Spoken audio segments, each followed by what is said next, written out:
Bonjour, nous sommes en 2022, nous sommes dans le site de l'Institut Docteur Angélique et dans une série de vidéos consacrées aux commentaires de la Somme théologique de saint Thomas d'Aquin.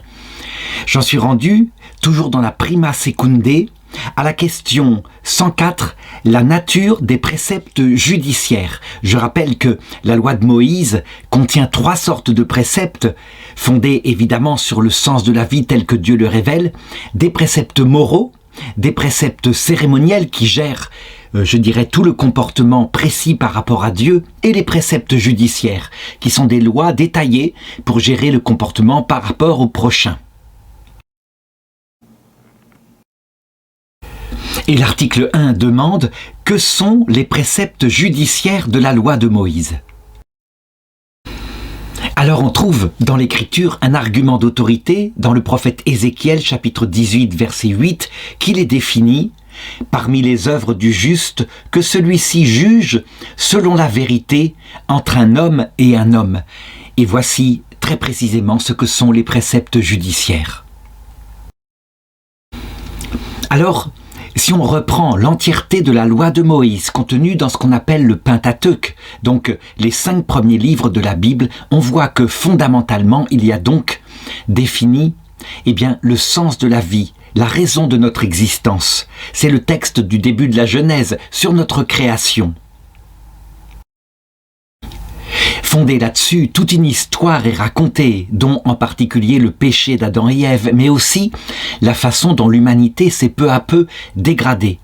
Et puis, comment Dieu reprend l'humanité à travers une petite famille, la famille d'Abraham. Et lorsque vient Moïse, véritablement Dieu agit avec une puissance extraordinaire pour délivrer son peuple de l'esclavage en Égypte. Fondée là-dessus, mandaté par Dieu, Moïse, sur le mont Sinaï, reçoit la mission de légiférer pour le peuple, et de légiférer de 3 façons. D'abord, le comportement éthique, qui est issu, évidemment, de ce sens de la vie, tel que défini. Et c'est ce qu'on appelle les préceptes moraux. Certaines choses ne sont pas définies, qui sont évidentes, qui sont inscrites dans l'âme humaine, mais d'autres choses sont définies, et c'est principalement dans les 10 commandements, et puis dans quelques développements précis à travers la loi. Deuxièmement, il y a ce rapport normal par rapport à Dieu, mais attention, un rapport qui est structuré par rapport à l'état de ce peuple. Ça veut dire que tout n'est pas révélé sur Dieu, mais quelque chose de premier, de fondamental qui doit normalement mûrir au cours des générations et peu à peu amener le peuple depuis ses commandements qui sont charnels, qui sont extérieurs, des tas de rites, à leur intériorité. Ça veut dire la vertu de religion, prise au sens fort, l'adoration dans le cœur de Dieu, et puis les sacrifices véritablement donnés parce qu'on croit que Dieu ainsi pardonnera nos péchés. Et enfin, il y a tout le comportement par rapport au prochain, par rapport à la communauté. Donc, qui se situe, selon ce que définit d'abord les 10 commandements, qui sont là fondamentaux, mais qui va rentrer dans des détails de comportement touchant à tout, l'organisation du pays, le commerce, etc. C'est ça, ce sont les préceptes judiciaires de la loi de Moïse. Alors, objection, et la première objection dit, même la définition de préceptes judiciaires, ça ne correspond pas. Il paraîtrait donc que ça définit les rapports entre les hommes. Mais dans les rapports entre les hommes, on le voit bien, tout n'est pas judiciarisé. Il y a beaucoup de rapports qui sont simplement naturels, qui sont, par exemple, faits de relations de respect. Tu ne voleras pas, par exemple. Alors il faut répondre à cela que, évidemment, les préceptes judiciaires, comme d'ailleurs dans la loi humaine, sont fondés sur la loi naturelle, la loi qui est inscrite dans le cœur de l'homme. Et donc voilà pourquoi les préceptes moraux sont plus fondamentaux. D'autre part, dans les préceptes judiciaires, il n'y a pas que les sanctions, donc ce qu'on pourrait appeler, nous, actuellement, le code pénal.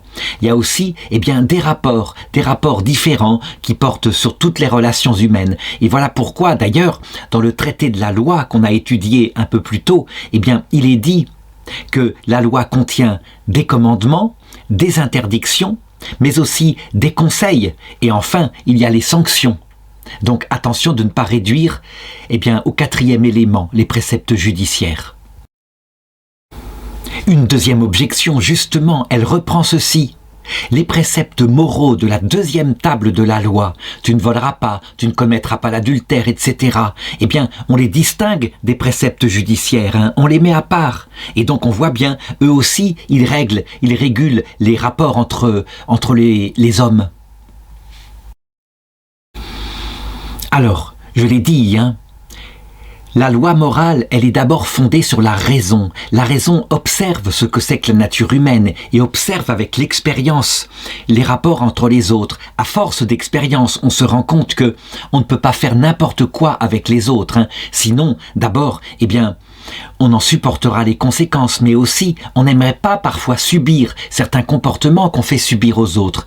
Donc on le voit, avant les préceptes judiciaires, il y a bien sûr ce qui est évident à tous les hommes, des préceptes moraux fondamentaux, comme par exemple « ne fais pas à autrui ce que tu ne voudrais pas subir ». Et puis ensuite, par le législateur, des choses plus précises, plus circonstanciées, donc des choses qui viennent à travers l'expérience, comme par exemple, eh bien, tu ne vas pas falsifier les poids lorsque tu es au marché et que tu vends quelque chose. Ce commandement-là, ce précepte judiciaire-là, il est fondé évidemment sur le premier commandement, tu ne voleras pas. Alors, troisième objection, on a montré que les préceptes cérémoniels vont régler les rapports précis avec Dieu, tandis que les préceptes judiciaires règlent les rapports avec le prochain. Mais dans les préceptes judiciaires, il y a des choses qui ne concernent pas le prochain, mais qui concernent uniquement soi-même, comme par exemple, eh bien, les interdits alimentaires, mais aussi les obligations vestimentaires, porter tel et tel vêtement, ne pas porter de vêtements faits par deux sortes de tissus. Alors je répondrai, et je l'ai montré déjà dans le corps de l'article, que la distinction entre préceptes moraux, préceptes cérémoniels, préceptes judiciaires, elle n'est pas une distinction, je dirais, étanche, mais il y a vraiment une influence entre les trois. Par exemple, dans les préceptes, dans le comportement par rapport à Dieu, il y a des préceptes moraux. Et par exemple, le commandement, dans les 10 commandements, de n'adorer que Dieu, c'est un précepte moral lié à la vertu de religion. Dans les préceptes cérémoniels, donc, il y aura aussi des choses qui sont dépendantes, donc des préceptes moraux par rapport à Dieu. De même, dans les préceptes judiciaires, qui règlent la communauté dans son aspect total, eh bien, il y a certaines actions qui concernent soi-même et qui vont avoir une influence sur les autres. Par exemple, si on légifère que ce peuple doit être séparé des autres pour bien rester un peuple particulier qui est ordonné au culte de Dieu, eh bien, les vêtements, l'habillement aura un rôle particulier. De même, l'interdiction de certains aliments, eh bien, ce seront des préceptes finalement cérémoniels, en ce sens que ils sont appelés à symboliser plus tard des types de péchés spirituels. Donc, par exemple, je l'ai montré, ne pas manger de l'aigle, eh bien, ce n'est pas se comporter avec ruse comme le font les oiseaux de proie lorsqu'ils se jettent sur la proie, ce n'est pas pratiquer l'homicide. Mais, évidemment, à cette époque-là, c'est prescrit de manière matérielle et corporelle, donc adapté à un peuple charnel, en vue de développer en eux peu à peu un sens moral. L'article 2 demande, est-ce que les préceptes judiciaires, qui sont parfois extrêmement sévères, où il y a beaucoup de condamnations à mort, est-ce qu'ils sont figuratifs ou est-ce qu'ils doivent être pris au sens littéral ? Alors je dirais que pour répondre à cette question, il faut considérer que la loi de Moïse n'est pas une loi comme celle que faisaient les autres peuples. Elle est particulière parce que Moïse, certes, c'est lui qui la met en place. D'ailleurs, parfois, en se servant de choses qu'il a pu retenir dans d'autres peuples, il y a certaines lois qui ressemblent tout à fait au code pénal qu'on voyait à Babylone, à l'époque de l'exil. Cependant, il y a un auteur divin, je veux dire que Moïse est inspiré par Dieu, et d'ailleurs Dieu ne laisse passer dans sa loi infailliblement que ce qui, plus tard, signifiera la loi spirituelle, la loi que donnera Jésus-Christ. Et donc, on doit regarder d'une double manière cette loi de Moïse, d'abord par l'auteur humain, dans ce qu'on appelle le sens littéral. Et il est clair que Moïse n'a pas institué cette loi-là pour être symbolique, mais elle était réelle, elle devait être appliquée. Et la lapidation n'était pas quelque chose, je dirais, de symbolique du tout pour les femmes qui la subissaient. Mais, dans l'intention de Dieu, évidemment, le sens était que un jour, lorsque le peuple aurait mûri, qu'il serait sorti de son caractère charnel, tel qu'il était, je dirais à l'âge du bronze, eh bien, il puisse comprendre qu'il y avait une signification spirituelle, que par exemple, toutes les condamnations à mort physique que prenait Moïse, eh bien, signifiaient, lorsqu'on péchait contre Dieu, le péché mortel, c'est-à-dire la perte de la grâce qui ne pouvait être réconciliée que par un acte de contrition. D'ailleurs, on en a la preuve en Jean, l'évangile selon saint Jean, chapitre 8, au début, avec l'histoire de la femme adultère, où on voit les chefs des Juifs qui apportent à Jésus une femme surprise en flagrant délit d'adultère, et ils lui mettent devant le dilemme suivant. Cette femme, Moïse dit qu'il faut la lapider, et toi, que dis-tu ? Ce qui veut dire que, manifestement, Jésus sera coincé s'il dit qu'il ne faut pas la lapider, c'est qu'il est contre la loi de Moïse. Et on voit que le législateur de la loi nouvelle, eh bien, il les met face à leurs péchés et il leur dit que celui d'entre vous qui n'a jamais péché, lui lance le premier une pierre. Donc, par là, on le voit, eh bien, il supprime la lapidation au sens physique du terme, mais il ne supprime pas le sens je dirais, allégorique de la peine de mort, puisqu'il dit à la femme « Va et désormais ne pêche plus », ce qui veut dire que son adultère est évidemment un acte de péché mortel qui la coupe de la grâce de Dieu, tant qu'elle ne s'est pas repentie. Alors, quelques objections, et la première dit « Non, manifestement, les préceptes judiciaires ne sont pas figuratifs, ce n'est pas possible, puisque c'est le cas pour les préceptes cérémoniels. Mais les préceptes judiciaires, s'ils étaient eux-mêmes figuratifs, alors on ne voit pas quelle différence ils auraient. Ils régleraient, encore une fois, le culte avec Dieu. » Alors il faut répondre que les préceptes cérémoniels ne sont pas figuratifs au même titre que les préceptes judiciaires. Je veux dire par là que dès le départ, les préceptes cérémoniels avaient un sens figuratif, ils annonçaient le Christ. Alors que les préceptes judiciaires, eh bien, au point de départ, ils devaient être dans l'intention de Moïse appliqués véritablement matériellement. Et lui, il ne voyait pas du tout quel sens figuratif Jésus leur donnerait plus tard. Deuxième objection, quand on compare les préceptes judiciaires de l'âge du bronze, donc à la même époque, tels qu'ils étaient, je dirais, formulés par exemple à Babylone, on voit qu'ils sont très semblables à ceux qu'instaure la loi de Moïse. Et donc on le voit, il n'avait rien de figuratif. La lapidation était véritablement pratiquée pour certains péchés. Alors, il faut comprendre que le peuple juif est un peuple tiré des autres peuples, sans mérite de sa part, mais pour une fonction particulière, une fonction prophétique. Ça veut dire que toute l'histoire de ce peuple, dans le moindre détail, a un sens figuratif qui sera révélé plus tard. Par exemple, quand on voit qu'il est annoncé à Abraham qu'il aura 2 descendances qui sont bénies, l'une du fils de la servante et l'autre, eh bien, de la femme libre. D'ailleurs, le fils de la femme libre est annoncé lors d'une apparition de la Trinité. Eh bien, on voit, ça se réalise plus tard de manière absolument stupéfiante par le fait que du peuple juif sont sorties 2 grandes religions. L'une qui est amie de Dieu et qui prétend que Dieu, on connaît son cœur et sa vie trinitaire, c'est le christianisme, et l'autre qui se dit servante de Dieu et qui refuse l'amitié avec Dieu, qui se dit descendant d'Ismaël, et c'est l'islam. Donc on le voit, tout dans le peuple a un sens figuratif, mais ceci ne se voit pas dès le départ. Et donc, pour les préceptes judiciaires, c'est la même chose. Et enfin, troisième objection, on peut tout à fait admettre que les préceptes cérémoniels qui ont le rapport avec Dieu, eh bien, soient figuratifs puisqu'on ne connaissait pas à l'époque de Moïse le cœur de Dieu et que Dieu allait peu à peu se révéler.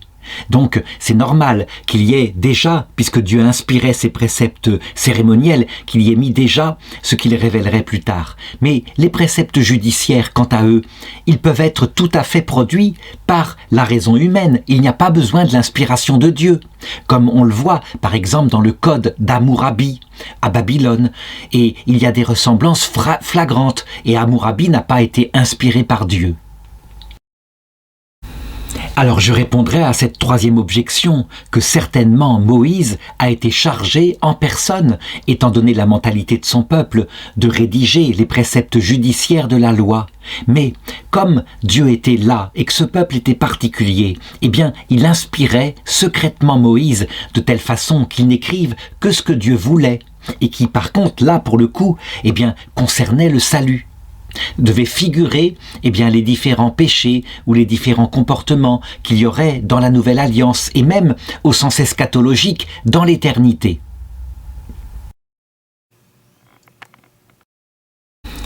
Vient ensuite l'article 3 qui demande « Les préceptes judiciaires de la loi de Moïse devaient-ils durer toujours ?» Alors, la réponse est manifestement non, et voici d'abord un argument d'autorité, Épître aux Hébreux, chapitre 7, verset 12. « Si le sacerdoce lévitique est passé, alors la loi passe inévitablement. » Donc, puisque le sacerdoce est passé d'Aaron au Christ, c'est que les préceptes judiciaires eux-mêmes ont été changés. Alors, je l'ai dit, la caractéristique particulière du peuple hébreu, c'est que c'est un peuple choisi et tout ce qui se passe en lui a un sens figuratif, doit signifier ce qui se passera dans la nouvelle alliance avec le Christ. Ceci étant dit, on voit que les choses ne se passent pas brutalement, en ce sens qu'il y aurait la loi de Moïse qui resterait intacte comme cela, et puis tout d'un coup le Christ vient et il réforme tout, il transfigure tout. Il y a une grande différence entre la Torah, donc je dirais la loi de Moïse, et puis la charia, ça veut dire la loi dans l'islam. La Torah, eh bien, on le voit bien, elle a des commandements par centaines et très vite, elle va être évolutive. La charia, pour certains salafistes, eh bien, comme elle est précise, qu'elle n'est pas pesante comme l'a été la Torah, eh bien, elle ne peut jamais changer. Et voilà pourquoi, actuellement, dans les années 2022 où je fais cette vidéo, on voit certains musulmans qui disent « On ne devra pas modifier rien des préceptes judiciaires de la loi de Mohammed et on doit en revenir à cette loi intacte, y compris en ce qui concerne les préceptes les plus durs, comme par exemple la main des voleurs qui est coupée, la l'habitation des femmes, etc. » En ce qui concerne le peuple juif, et ça a été considéré par les musulmans comme étant sa faiblesse, eh bien la loi, au contraire, il y a la possibilité, par celui qui est le chef du peuple, eh bien de l'adapter en fonction des évolutions. Et donc, c'est ce qu'on va voir bien avant la venue du Christ. Il y a certaines évolutions qui vont être apportées par les prophètes. Je voudrais en citer ici deux, qui sont les plus connus. Eh bien, par exemple, après l'exil à Babylone, quand le jeune prophète Daniel se rend compte que, selon la loi de Moïse, la petite Suzanne, une femme parfaitement innocente, va être lapidée parce que deux témoins fiables, des juges en Israël, ont jugé qu'elle avait commis l'adultère et l'ont dénoncée. Eh bien, Daniel, de sa propre autorité, alors qu'il n'était qu'adolescent, va instituer, poussé par Dieu, il va instituer ce qu'on appelle l'enquête judiciaire, c'est-à-dire qu'il va séparer les deux témoins et les interroger à part pour voir si leurs témoignages concordent et s'ils ne se sont pas, par exemple, entendus, ce qui va être démontré. Or, dans la loi de Moïse, certes, il était dit qu'il fallait vérifier les témoignages, mais deux témoins et surtout des juges en Israël suffisaient pour condamner. Et voilà pourquoi le peuple, au départ, eh bien, il emmenait Suzanne pour être lapidée. Autre changement, on le voit dans le livre de Malachie. Alors que la loi de Moïse, eh bien, autorise la répudiation et qu'elle autorise même la polygamie, voici que le prophète Malachie eh bien, sur l'instigation de Dieu, sur l'inspiration de Dieu, va montrer qu'il déteste, que Dieu déteste la répudiation. Et même que si le peuple n'est pas exaucé quand il va prier au temple, c'est parce qu'il se comporte mal. Et le prophète Malachie va dire « Qu'as-tu fait de la femme de ta jeunesse, celle à qui tu as fait tes serments ?» Et dans ce texte-là est présent déjà la monogamie. Quand le prophète dit que Dieu a-t-il fait? Il a fait de l'homme et de la femme une seule chair, n'est-ce pas? Eh bien, paix à vous, et restez fidèles à la femme de votre jeunesse. Je déteste la répudiation, insiste Dieu. C'est dans Malachie chapitre 2, verset 14. On pourrait donner d'ailleurs un troisième exemple, puisque le peuple juif continue d'exister actuellement, et qu'il vit toujours selon l'ancienne loi. Eh bien, on le voit, les préceptes judiciaires, évidemment, ne sont pas ceux de Moïse. Et jamais il n'y aura une lapidation en Israël actuellement. Ce qui veut dire que ce peuple a modernisé sa loi, l'a adaptée à la maturation que Dieu avait apportée, y compris dans la compréhension des préceptes moraux. Alors maintenant, qu'en est-il pour nous, chrétiens, qui vivons de la loi du Christ, à la différence du peuple juif actuellement?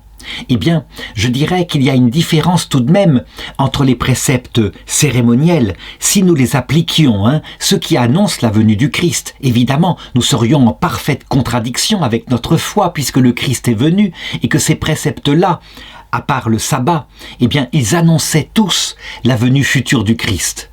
Par contre, pour ce qui concerne les préceptes judiciaires, il est évident que nous ne pouvons plus les appliquer, qu'une nouvelle législation fondée sur l'amour de Dieu et l'amour du prochain a été établie par Jésus-Christ. Cependant, si un État appliquait certaines lois venant de Moïse, eh bien il serait considéré, évidemment, comme pratiquant une loi dure, une loi datant des anciens temps, de l'époque où les peuples étaient barbares. Mais par contre, il n'y aurait pas de contradiction avec la foi chrétienne à appliquer ces lois, mais juste une contradiction, évidemment, avec l'exemple de la charité que nous donne Jésus, quand il supprime, par exemple, la lapidation, puisque chacun doit se considérer comme pécheur. Alors, quelques objections, dont la première dit, mais les préceptes judiciaires, ils sont liés à la vertu de justice, ils établissent un rapport de justice dans le peuple. Et d'ailleurs, il est dit au livre de la sagesse, chapitre 1, verset 15, « La justice est éternelle et ne meurt pas. » Donc, les préceptes judiciaires devraient subsister à jamais. Alors il faut répondre à cela que bien sûr, la vertu de justice ne change pas. Mais ce qui va changer, c'est évidemment la connaissance profonde de Dieu, la connaissance profonde de l'homme. Et donc la justice, elle va avoir des conclusions différentes au fur et à mesure que, étant affinée, on va comprendre que il y a des péchés qui sont dus parfois à l'ignorance, parfois à la faiblesse, mais parfois à la méchanceté. Par exemple, si on appliquait la justice de la loi du talion, qui est une loi juste quelque part, œil pour œil, dent pour dent, mais qui ne regarde jamais l'intention, donc qui évidemment est primitive, cette forme de justice, eh bien on tomberait dans la sauvagerie et on creverait l'œil d'un homme qui a volontairement crevé l'œil d'un autre, mais on creverait l'œil aussi d'un homme qui, sans le vouloir, par accident, s'étant retourné, eh bien a accidentellement crevé l'œil d'un autre, ce qui n'a pourtant aucun rapport. Donc voilà comment la justice s'est affinée. Elle a regardé les péchés non seulement par l'acte matériel, par son objet, mais par les intentions. Et aussi par les circonstances qui entourent l'acte. Deuxième objection, si c'est Dieu qui a inspiré les préceptes judiciaires, Dieu qui est stable, qui est éternel, eh bien, ces préceptes devront durer toujours, puisqu'on voit que même les préceptes judiciaires institués par les hommes, il n'y a pas dans la loi une limite de durée. Ils sont là, ils sont établis, jusqu'à ce qu'un législateur différent les modifie. Donc la loi de Dieu qui, elle, procède de la sagesse éternelle, doit demeurer toujours. Alors il faut répondre à cela que Dieu, certes, lui, ne change jamais. Mais quand il descend sur la terre, soit par ses lois, soit en lui-même, quand il s'incarne, eh bien on le voit, Dieu devient changeant dans ses décrets. Il adapte ses décrets à la mentalité du peuple, en vue de le faire progresser. Et donc la loi, elle est adaptée à l'homme, et puisqu'elle va mûrir le cœur de l'homme, évidemment, la loi va s'affiner. Et ceci dès l'Ancien Testament, avant même la venue du Christ, comme je l'ai montré dans le corps de l'article. D'ailleurs, on voit ce même comportement qui se met en place, par exemple, chez les musulmans, qui pourtant disent que la charia, chez certains musulmans, la charia est éternelle et qu'elle est inchangeable. Par exemple, quand il est repris dans la loi de Moïse, l'idée que la jeune fille qui aura été violée doit se marier avec son violeur, eh bien, il est évident que les mères, lorsque c'est un vrai violeur, eh bien, jamais, jamais, elles ne forceront leur fille à épouser un tel barbare. Par contre, lorsque c'est une affaire simplement entre une fille et son petit copain, qu'il n'y a pas eu viol, qu'ils étaient tous les deux volontaires, alors, eh bien, les mères se serviront de cette loi pour, eh bien, régulariser la situation et faire que la jeune fille se marie avec son amoureux. Et on fera passer l'amoureux pour le violeur, mais personne n'est dupe. Donc le peuple, quelquefois, était plus rapide à faire évoluer la loi dans une certaine humanité, parce que le peuple aimait ses enfants. Alors enfin, troisième objection. Quand on analyse ce que dit l'Épître aux Hébreux, qui est sans doute écrit par un prêtre converti au christianisme, au chapitre 7, verset 18, eh bien, il analyse pourquoi les préceptes cérémoniels ont été abrogés. Et il dit, c'est à cause de l'impuissance de ces préceptes à sauver.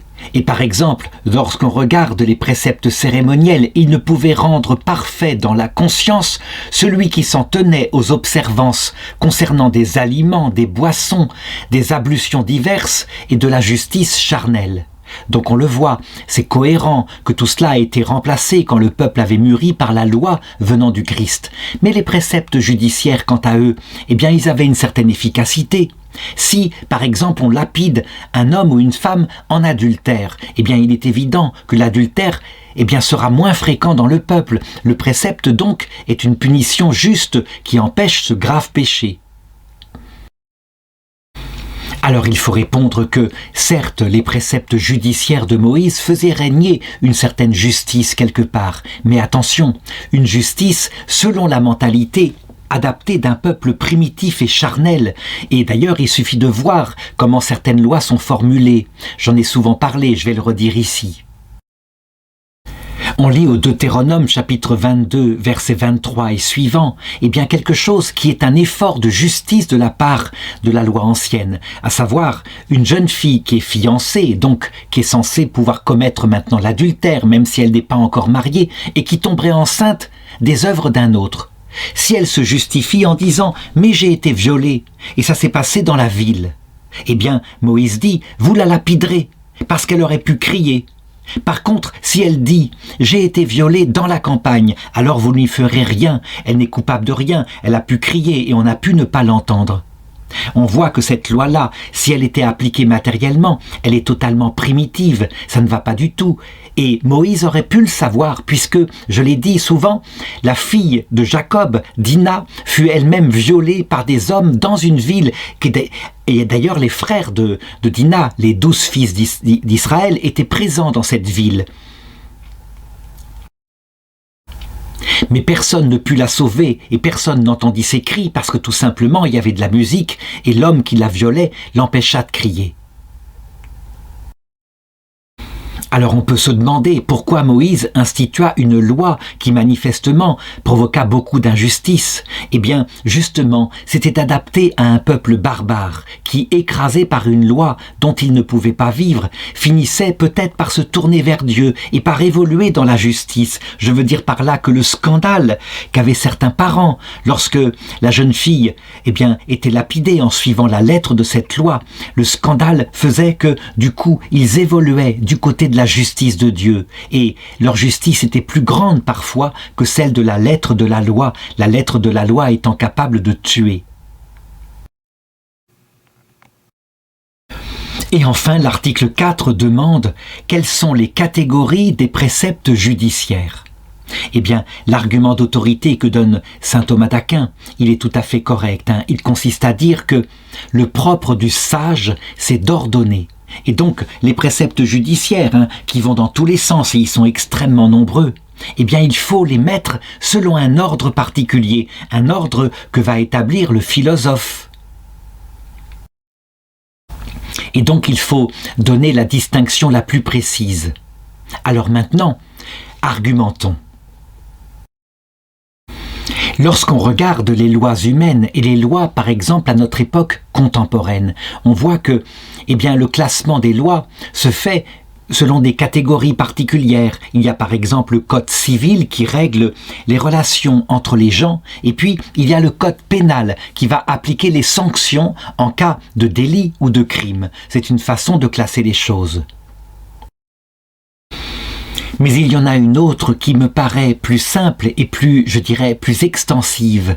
Parce que lorsqu'on regarde les relations humaines, on s'aperçoit qu'il y a certains types de relations qui sont très distinctes.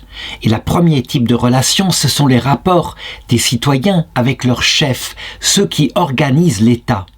Et donc, il y aura effectivement, dans la loi de Moïse, eh bien, toute une série de lois saint Thomas d'Aquin vont organiser la désignation des chefs, leurs fonctions, le respect qui leur est dû. Et ça, on pourrait parler, par exemple, dans les codes de loi modernes, de la Constitution. Deuxième paquet de lois, eh bien, les relations entre les citoyens eux-mêmes, et qui peuvent être diverses. Il y a les procès, les ventes. Donc, dans notre législation moderne, on parlerait du code commercial, mais aussi, finalement, si on parle des procès, eh bien, on parlerait d'un certain code pénal. Mais voyons que la relation entre les citoyens, eh bien, c'est le deuxième paquet des lois du précepte judiciaire de Moïse. Troisièmement, eh bien, le peuple hébreu, qui est un peuple à part, il a forcément des rapports avec les peuples étrangers, ou alors avec des étrangers qui viennent, eh bien, ponctuellement habiter parmi le peuple. Et donc, il doit y avoir un système de loi qui règle ces rapports-là. Dans nos codes modernes, ce serait le droit des étrangers, mais aussi peut-être le droit international. Enfin, dans le peuple, eh bien, il y a ce qui fait le cœur des relations, je veux dire tout ce qui est domestique à l'intérieur de sa maison, les relations entre les époux, les relations avec les serviteurs, les relations entre parents et enfants. Eh bien donc, il y a une quatrième classe de préceptes dans la loi de Moïse qui va régler ça. Alors, une première objection qui dit: admettons que le code judiciaire de Moïse règle les rapports entre les hommes. Mais à ce moment-là, il va être impossible de classer les choses de cette façon-là. Il y a des relations qui sont quasiment infinies, parce que non seulement il y a les types de relations, par exemple dans le commerce, ou alors suite à un contentieux, mais il y a, je dirais, les cas individuels qui se multiplient, et donc il ne devrait pas y avoir un classement comme cela. Alors évidemment, si on prend les choses individuellement, il peut y avoir un nombre infini de cas. Mais lorsqu'on veut classer les choses par des items qu'on appelle des points généraux, eh bien il y a moyen de mettre des choses dans des catégories qui ne sont pas à l'infini. Et par contre, évidemment, il devrait y avoir des juges de terrain pour les situations particulières, pour pouvoir adapter la loi qui est générale à des cas particuliers. Deuxième objection, on voit que les préceptes moraux de la loi de Moïse, ils sont assez simples, ils se ramènent aux 10 commandements.